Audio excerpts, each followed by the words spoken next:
महाराष्ट्राचं आराध्य दैवत श्री छत्रपती शिवराय, भारतीय घटनेचे शिल्पकार डॉक्टर बाबासाहेब आंबेडकर, श्री शिक्षणाच्या प्रणेत्या सावित्रीमाई फुले, थोर समाजसुधारक प्रबोधनकार ठाकरे, आपल्या माथाडींचं दैवत अण्णासाहेब पाटील आणि ज्यांचं नाव घेतल्याशिवाय वाशीचा टोल क्रॉस करता येत नाही असे सर्वेसर्वा या नवी मुंबईचे लोकनेते दिवा पाटील साहेब, या सगळ्यांना सर्वप्रथम विनम्र अभिवादन करतो. खरं म्हणजे येताना सोबत का आणायचं असं मी विचार करत होतो. अक्षयजी, अक्षय काशीत, अक्षय अक्षय अक्षय येस, हा जरा एक बॉक्स जरा ब्लॅक आहे, वॅक्यूम फ्लॅश सेट, हे असं काहीतरी वाटप घराणेशाहीच्या उमेदवाराकडून चालू आहे. तुमच्यापर्यंत पोचलंय की नाही माहीत नाही. ज्यांच्यापर्यंत पोचलंय म्हणजे पहिल्यांदा त्यांनी छत्र्या वाटल्या, नंतर कचऱ्याचे डबे वाटले आणि कचऱ्याच्या डब्यावरती स्वतःचं नाव टाकायलाही विसरले नाही. त्यांना माहीत नव्हतं का बहुधा कचऱ्याच्या डब्यात काय टाकणार आहे. आणि आता हे असे थर्मास वाटप सुरू आहे. हे प्रकार उभ्या नवी मुंबईत चालले आहेत. यांच्या पायाखालची जमीन सरकलेली आहे. कारण आम्ही मुद्द्याचं बोलतोय आणि आम्ही शिक्षण, आरोग्य, रोजगाराबद्दल बोलतोय. मी त्या दिवशी म्हणालो, आमचे गोणे साहेब आहेत का, त्या दिवशी पण पाहिलं आणि परत एकदा पाहिला मी. सिनेमा होता गोणे साहेब, बाप नंबरी तो बेटा 10 नंबरी. एक जण ऐरोली विधानसभेमध्ये महायुतीतून म्हणजे भारतीय जनता पक्षातून निवडणूक लढवत आहेत आणि त्यांचे सुपुत्र रातोरात पक्ष बदलतात आणि स्वतःवरती झालेला अन्याय सांगतायत की मला नवी मुंबईचा विकास करायचा आहे, नवी मुंबईकरांवरती अन्याय झालाय म्हणून रातोरात पक्ष बदलून राष्ट्रवादीच्या तुतारी गटात प्रवेश करत आहे. हे नवी मुंबईकर म्हणून तुम्हाला मान्य आहे का? मी परत एकदा आपल्याला विचारतोय, नवी मुंबईकर म्हणून तुम्हाला हे मान्य आहे का? अहो, त्या दिवशी मी म्हणालो तसं यांचं वर्ल्ड गिनीज बुकात नोंद व्हायला पाहिजे की एकाच कुटुंबातले वडील एका पक्षात आणि मुलगा दुसऱ्या पक्षात. मुळात हे थर्मास जर मला आज सकाळी मिळालं नसतं तर मी पुरस्काराची ट्रॉफीज घेऊन येणार होतो त्यांच्यासाठी. हातावर जाऊ नका, पुरस्काराचीच ट्रॉफी सांगतोय, नाही तो वेगळं समजाल, बॉक्स वेगळा आहे. यांना पुरस्कार दिला पाहिजे. बरं, महाविकास आघाडीतून उभाटा गटातून ऐरोली विधानसभेत उमेदवार आहे आणि बेलापूर विधानसभेतून महाविकास आघाडीमधून संदीप नाईक उमेदवार आहे. इथे उभाटाचे कार्यकर्ते ज्यांच्या मनावरती दगड ठेवून ते यांचं काम करतायत, कारण वर्षानुवर्ष यांच्याच विरोधात लढलेत, आंदोलनं केलीत, एकाच कुटुंबात सत्ता, त्यांच्या विरोधात लढाई दिली.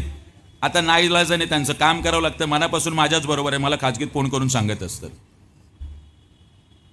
माझा त्या सगळ्या उभाटाच्या पदाधिकारी आणि कार्यकर्त्यांना विचारणं आहे, काय संदीप नाईक हे ऐरोली विधानसभेत जाऊन महाविकास आघाडीचे आणि उभाटाचे उमेदवार असलेले जे कोणी उमेदवार आहेत त्यांचा प्रचार करायला जाणार आहेत का आणि गणेश नाईक साहेबांना पाडा असं म्हणणार आहेत का?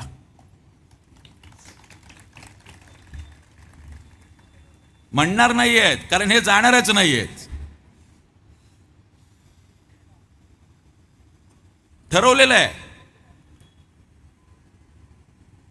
म्हणजे महायुतीची सत्ता आली तरी यांच्या घरात सत्ता, महाविकास आघाडीचं सरकार आलं तरी यांच्या घरात सत्ता.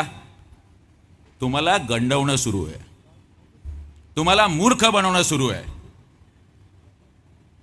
यावेळी नवी मुंबईकरांना ठरवावं लागेल, या कुटुंबाच्या या जाचातून तुम्हाला मुक्ती व्हायची असेल तर हीच ती वेळ आहे आणि हीच ती निवडणूक आहे.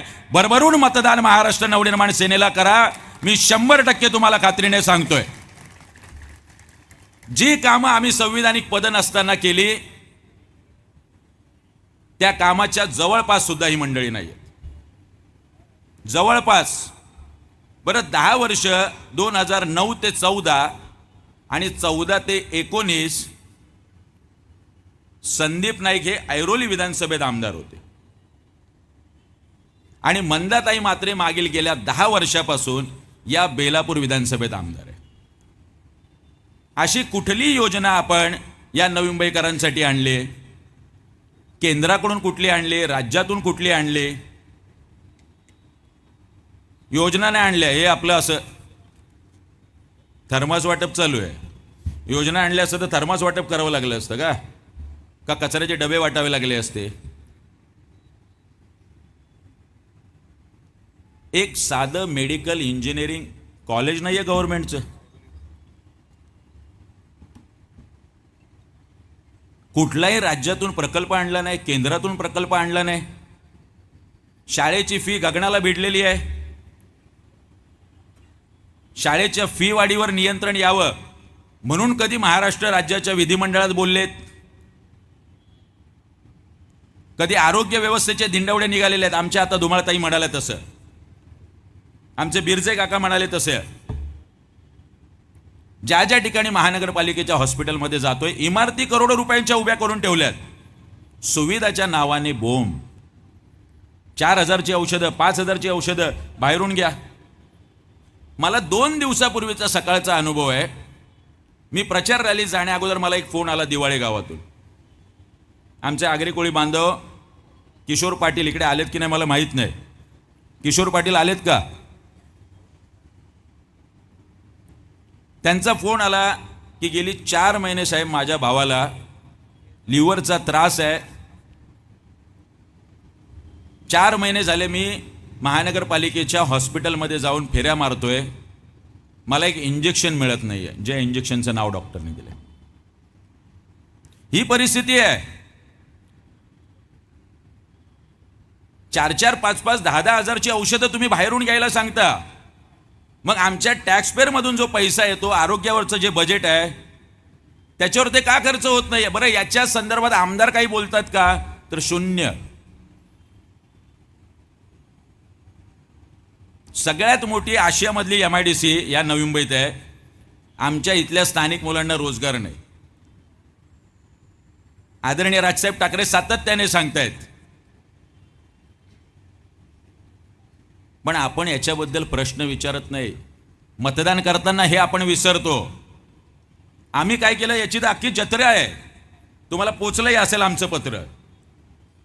हे आमचे डॉक्टर दिघे आमच्या त्या सगळ्या चळवळीत होते. अहो, सिडकोकडून प्रत्येक घरामागे 7 लाख रुपये, असे 600 कोटी रुपये. मायबाप जनता, तुम्ही आतापर्यंत फक्त 600 कोटीचे घोटाळे ऐकले असतील. महाराष्ट्र नवनिर्माण सेनेच्या प्रयत्नामुळे गोरगरिबांचे 600 कोटी रुपये वाचले. 600 कोटी रुपये. या आमच्या सगळ्या सफाई कामगार, आमचे STP वरचे कामगार, आमचे विजेच्या खांबावर काम करणारे कामगार, 15-15 वर्ष त्यांच्या मूळ वेतनातल्या फरकाची रक्कम मिळत नव्हती. अमित साहेब ठाकरे यांनी मोर्चा काढला. 135 कोटी रुपये आमच्या 6,500 कंत्राटी कामगारांच्या अकाउंटमध्ये वर्ग झाले. 135 कोटी.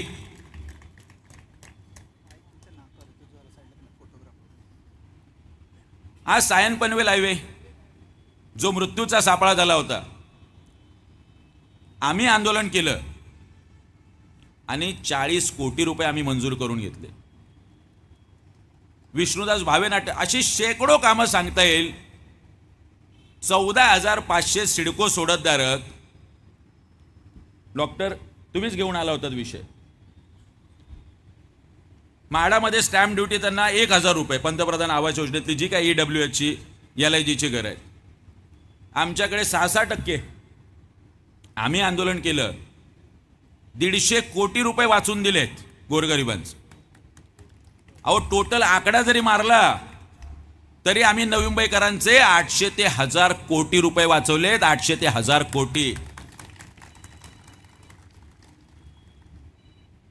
यांनी काय केलं? द्या ना प्रगती पुस्तक. संदीप नाईक म्हणतात मी 10 वर्षाचा बेलापूर विधानसभेतला बॅकलॉग भरण्यासाठी निवडणुकीला उभा आहे. अहो पण ऐरोली विधानसभेतला बॅकलॉग कोण भरणार मग, ज्याचा खड्डा तुम्ही पाडून ठेवलाय? तिथे 10 वर्षात काय झालं? काय दिग्याची परिस्थिती? तुम्ही ऐरोली विधानसभेत आमदार होतात. माझा सवाल आहे संदीप नाईकांना, काय रबाळीची परिस्थिती आहे? आमचे निलेश बाणकिले ऐरोली विधानसभेचे आमचे उमेदवार आहेत. काय निलेशराव परिस्थिती आहे? आमचे विभाग अध्यक्ष आहेत, आमचे नितीन लष्कर आहेत. काय त्या घणसोलीची परिस्थिती आहे? काय त्या कोपरखैरण्याची परिस्थिती आहे? 10-10, 15-15 वर्ष ही माणसं आमदार असतात आणि यांना तुमच्या शिक्षण, आरोग्य, रोजगार, अहो साधा ST डेपो नाही आहे या नवी मुंबई शहरामध्ये. आम्ही गेल्यावर दाखवून दिला की 4 ते 5 एकरचा प्लॉट आहे. त्या प्लॉटवरती कुठला तरी कंत्राटदार आहे, त्याने पार्किंगच्या नावाखाली तो प्लॉट गिळंकृत केलाय. ST डेपोसाठी ST महामंडळाला प्लॉट मिळालाय. पण आमचे आमदार 10-10, 20-20, 25-25 वर्ष त्या विषयावर बोलत नाहीत. आम्हाला आमच्या आया बहिणी घेऊन, आमचे आई वडील घेऊन 60, 70, 80 वर्षाचे, आमची लहान मुलं घेऊन त्या वाशी प्लाझाच्या हायवेला उभं राहा, त्या नेहरू LPला उभं राहा, बेलापूरला उभं राहा. ऊन, वारा, पाऊस, कुठलाही शेड नाही, कुठल्याही वॉशरूमची सुविधा नाही. का होत नाहीये ST डेपो? हे प्रश्न तुम्हाला सतावत नाहीत? अहो हे नवी मुंबईकरांचे प्रश्न तर सोडा. हे आमचे सविनय मात्र इथे आहेत. ज्या प्रकल्पग्रस्तांमधून हे नेते येतात त्या प्रकल्पग्रस्तांची घरं अजून नियमित झालेली आहेत. त्या प्रकल्पग्रस्तांना 12.5%चा मोबदला मिळाला नाही. त्यांचं विद्यावेतन बंद आहे. नवी मुंबईकर तुम्ही तर खूप लांब राहिलायत. तुम्ही तर शहरात, जे आमचं गावठाण आहे त्याचे प्रश्न यांना सोडवता आले नाही. अहो तुमचे प्रश्न तर खूप लांब राहिलेत प्रकल्पग्रस्तांमधून येऊन. कारण तुमची मतं गृहीत धरतात, कारण तुम्ही प्रश्न विचारत नाही. तुम्ही या भूलथापांना बळी पडणार. आता वाटप सुरू आहे. काल परवा बेलापूरकरांचा विश्वास म्हणून एक व्हिडिओ व्हायरल झाला. बेलापूरकरांचा विश्वास रस्त्यावर पडलेला होता, कारण भाड्याने लोक आणतात आणि रॅल्या चालू आहेत. अहो इथं आम्ही साधं पाण्याची आणि वडापावची व्यवस्था करत नाही, तरी सुद्धा हे मैदान खचाखच भरलेलं आहे. स्वतःहून आलेली पब्लिक आहे. कारण ही राजसाहेबांवर प्रेम करणारी माणसं आहेत. ही कडवट मराठी माणसं आहेत, ज्यांना वाटतं या नवी मुंबईमध्ये बदल झाला पाहिजे, ज्यांना वाटतं इथली शिक्षण, आरोग्य, रोजगार ही व्यवस्था सुधारली पाहिजे. 2-2, 3-3 लाख रुपये फी. या आमच्या इथे ही शाळा, इथले काही 4-5 सोसायट्यांची मंडळी आमच्याकडे आली होती. त्या शाळेने अख्खा फुटपाथ गिळंकृत केलाय. याच्यावर बोलायला कोणी तयार नाही. आम्ही उपायुक्तांना पत्र देतोय, आम्ही त्याच्याबद्दलची मागणी करतोय, आम्ही बोलतोय त्या विषयावर. आमदाराला काही पडलेलं नाही. आमदार आपले कशात व्यस्त आहेत? आमच्या मंदाताई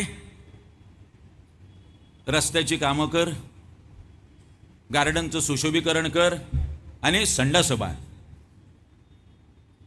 अहो ही नगरसेवकांची कामं आहेत. मग जर हीच कामं करायची असतील तर मंदाताई तुम्ही नगरसेविकेला उभा राहा, आमदारकीला कशाला उभा राहताय? कारण यांना ते विजन नाही आहे, यांना ती दृष्टी नाही आहे, यांना हे शहर नीट माहीत नाही आहे. यांनी हे शहर फक्त ओरबडलं आहे, जसं राजसाहेब ठाकरे म्हणतात तसं. यांचं पुतणा मावशीचं प्रेम आहे फक्त या संदर्भात. माझं आव्हान आहे यांना, या एका व्यासपीठावर बोलवावं नवी मुंबईकरांनी, आणि काय यांनी केलं आणि आम्ही काय केलं हे सांगतो आम्ही. पण हे येणार नाहीत. गेली अनेक दिवस हा तो कागद, हा तो बॉन्ड पेपर, हा 500 रुपयाचा बॉन्ड पेपर काय सांगतोय. हा फॉर्म भरत असताना मी सांगितलं, मी गजानन श्रीकृष्ण काळे, नवी मुंबई मनसे आदरणीय राजसाहेब ठाकरे यांच्या आशीर्वादाने मी बेलापूर विधानसभेतून माझा उमेदवारी अर्ज दाखल करतोय. हे मी 4 तारखेला सांगितलं. लोकनेते वंदनीय दिवा पाटील साहेब यांच्या जासई येथील पुतळ्यास अभिवादन करताना मी शपथ घेतल्याप्रमाणे प्रकल्पग्रस्तांची घरं नियमित करणे, भूखंडाचा 12.5% मोबदला मिळवून देणे, या व इतर सर्व मागण्या सभागृहात मांडेल व हे प्रश्न जीवाचे रान करून सोडवल्याशिवाय राहणार नाही. मी माझ्या प्रकल्पग्रस्त आगरी कोळी बांधवांबरोबर कुठलाही दगाफटका किंवा फसवणूक केल्यास तसेच धोका दिल्यास आगरी कोळी माझ्या बांधवांनी माझ्यावर फसवणुकीचा गुन्हा दाखल करावा करिता आज रोजी प्रतिज्ञापत्र लिहून देत आहे हिम्मत. आमच्या प्रकल्पग्रस्त अनेक बांधवांनी हा प्रश्न त्यांच्या प्रकल्पग्रस्तांमधून येणाऱ्या नेत्यांना विचारला की तुम्ही द्या लिहून, हे जसं गजानन काळेंनी लिहून दिलंय. अजूनही दिलेलं नाहीये.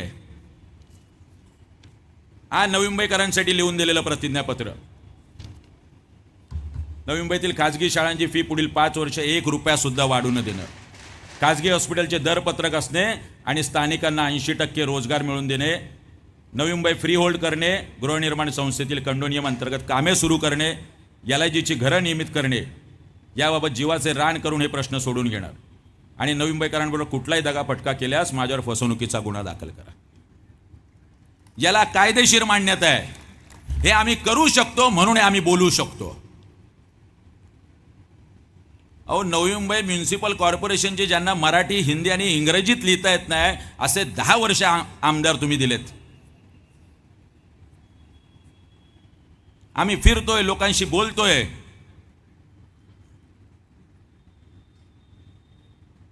आज आई वडील नाही आहेत, अनेक ज्येष्ठ नागरिकांबरोबर बोलतो. आमचे बिरजे काका असतील किंवा इथे आलेले अनेक ज्येष्ठ नागरिक, त्यांच्यामध्ये आई वडील शोधणारा हा शेतकऱ्याचा आणि सर्वसामान्य कुटुंबातला मुलगा आहे. आज लढाई ह्या धनशक्ती विरोधात एक सर्वसामान्य कुटुंबातून आलेल्या मुलाची आहे. हे आता नवी मुंबईकरांनी ठरवायचं आहे की तुमचे आशीर्वाद मला मिळणार आहेत की नाही. 2 निवडणुका लढलोय, पराभूत झालोय, निवडणुकीत हारलोय, उमेद हारलेलो नाहीये. तुमच्याबद्दल काम करायची इच्छाशक्ती तेवढीच आहे. काम करत राहणार. सर्वसामान्य कुटुंबातून आलेल्या मुलाला जो संघर्ष असतो तो यांना घराणेशाहीतून आलेल्यांना काय कळणार हो.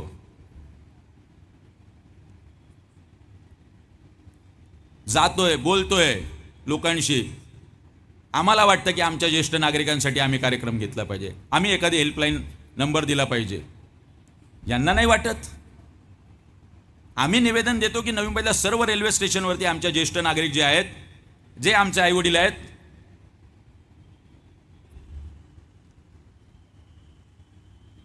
काय नव्हतं, माझ्यासारख्या आईवडिलांचं छत्र नसलेल्या मुलाला एक कुर्ता माझ्या आईने घेऊन दिला आणि सांगितलं तुझी दिवाळी कर, तुझी खूप धावपळ चालू आहे, तुला तेवढाही वेळ नसेल. ही अशी प्रेम करणारी माणसं आहेत हो. यांना विसरूच शकत नाही मी. खूप मनापासून काम करायची इच्छा आहे, खूप. सगळ्या गोष्टींचं सोल्युशन आहे, उत्तर आहे. हे संवैधानिक पद नाही ना, तर वर्षोनवर्ष 1.5 वर्ष आम्हाला सिडकोसाठी आंदोलन करावं लागतं आणि मग तो प्रश्न सुटतो. 10 वर्ष माझा नेता आदरणीय राजसाहेब ठाकरे हे टोल नाके बंद करावे म्हणून करतो आणि आज तुम्ही बघितलं की वाशी, ऐरोली हे सगळे टोल नाके बंद झाले. 100च्या वर केसेस असलेला माझा नेता आहे. एक संधी मागतोय तुमच्याकडे. ती एक संधी द्या मायबाप जनता. 25 वर्षात जे काम झालं नाही ना ते नवी मुंबईत पुढील 5 वर्षात करून देईल. ही गजानन काळेची हमी आहे, गजानन काळेची गॅरंटी आहे.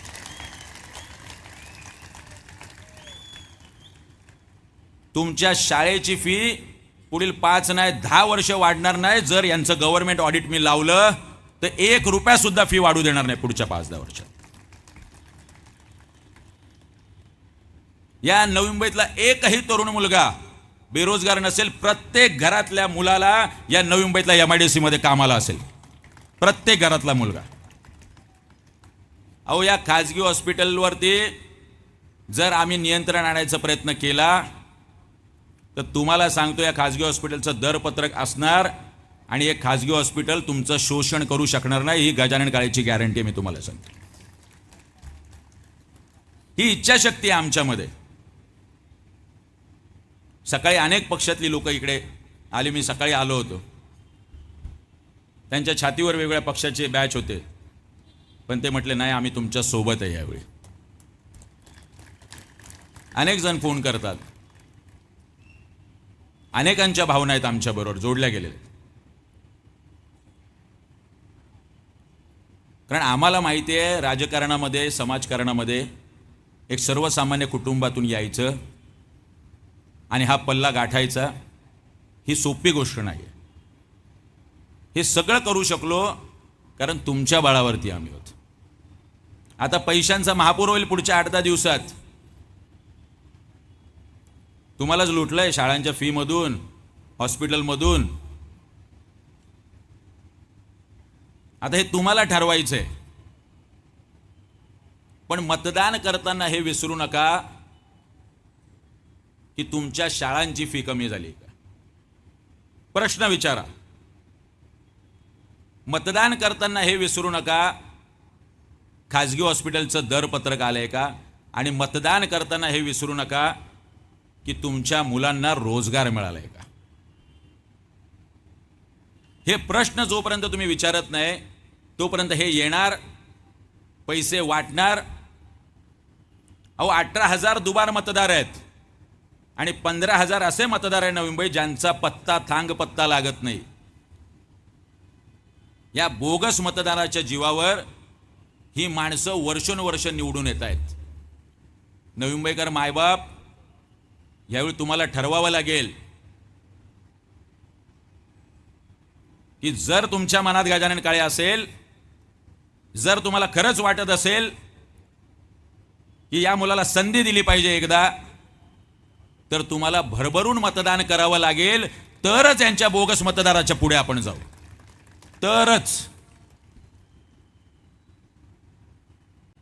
इथल्या प्रत्येक नगरसेवकाचे काही ना काहीतरी आपले, प्रत्येक ठिकाणी तर आपले बांगलादेशी घुसून ठेवलेले आहेत. वेगळं सांगायला नको सचिन. त्यांचे आधार कार्ड काढून ठेवलेले आहेत. दर 2-5 दिवसांनी त्यांच्यावर कारवाईचे, पोलिसांनी कारवाई केली म्हणून वर्तमानपत्रात बातम्या येत असतात. त्यामुळे राजसाहेब ठाकरे म्हणतात तसं सावध रहा. हे सगळं जाळं ह्या नवी मुंबईमध्ये या सगळ्या मंडळींनी पसरवलंय. वरचा मुखवटा वेगळा आहे, नाव नवी मुंबईच्या डेव्हलपमेंटचं आहे, पण खरा मलिदा खायचा आहे रिडेव्हलपमेंट मध्ये. नवी मुंबईचे डेव्हलपमेंट नाही करायची आहे. जे काय रिडेव्हलपमेंटचं चालू आहे त्याचा मलिदा ज्या बोक्याला खायचा आहे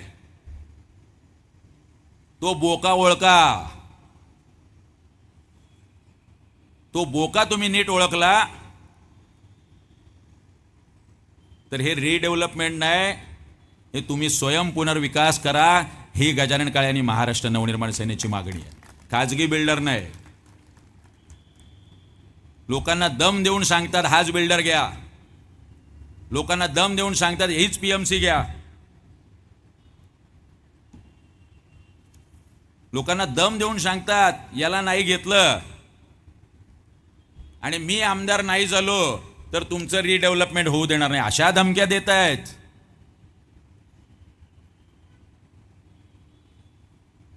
आता यांची ताईगिरी आणि भाईगिरी संपवायचं काम नवी मुंबईकर मायबाप तुझ्याकडे आहे.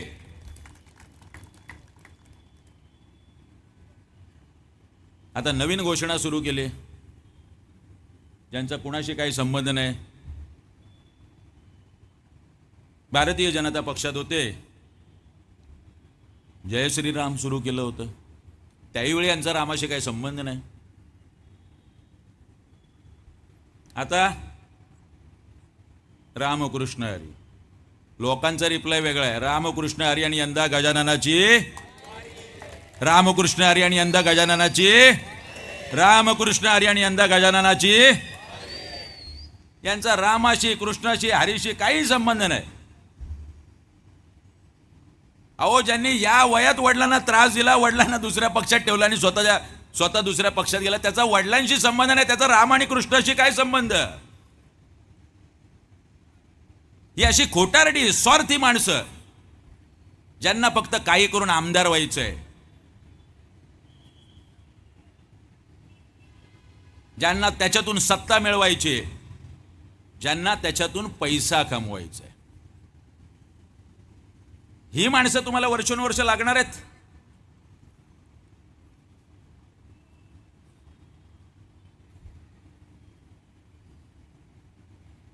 तर मग आम्ही काही वाचू शकत नाही. मग तुमच्या शिक्षणाचे, आरोग्याचे, रोजगाराचे, एसटी डेपोचे कुठलेही प्रश्न सोडवण्या अगोदर हा विचार तुम्ही करा. आमच्या या महिला बचत गट स्थापन करून देतात. महानगरपालिकेकडून काहीतरी वर्षाला 2-5 हजार रुपये मिळतात. बाकी हे क्लासेस, ते क्लासेस. अहो, पण त्याच्यानंतर रोजगार का मिळत नाही? नवी मुंबईमध्ये 4,500 कंपन्या आहेत. आमच्या तरुणांना रोजगार मिळत नाही आणि आमच्या महिला बचत गटांना सुद्धा रोजगार मिळत नाही. वर्षोनुवर्ष आदरणीय राजसाहेब ठाकरे यांचं आगमन झालं. एकदा जोरदार टाळ्या वाजून आपण सगळ्यांनी स्वागत करूया. बसा, येत आहेत. मी आपलं तुम्ही नीट माझं ऐकावं म्हणून असंच बोललोय.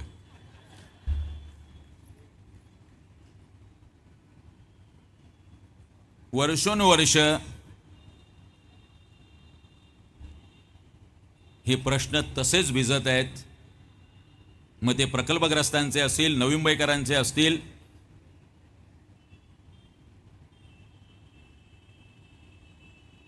कुठलेही प्रश्न सोडवायचे नाहीत. निवडणुकीच्या वेळी यायचं आणि आता उद्घाटन करतात महाराष्ट्र भवनचं 10 वर्षांनंतर. अहो, 10 वर्षांनंतर आमदारांनी भूमिपूजन केलं, उद्घाटन करायची असं आता येऊन दगड मारला. कारण आम्ही म्हणतोय की महाराष्ट्र भवन का होत नाहीये? कारण यांची इच्छाशक्ती नाहीये. ज्यांना हे प्रश्न वर्षोनवर्ष भिजत ठेवायचे. एक शेवटची गंमत सांगतो आणि थांबतो. तुम्हाला जरा गंमत सांगते म्हणून कान टव करा. वंदनीय राजसाहेब ठाकरे आलेत. राजसाहेब ठाकरे यांचा, महाराष्ट्र नवनिर्माण सेनेचा, आदरणीय राजसाहेब ठाकरे यांचा.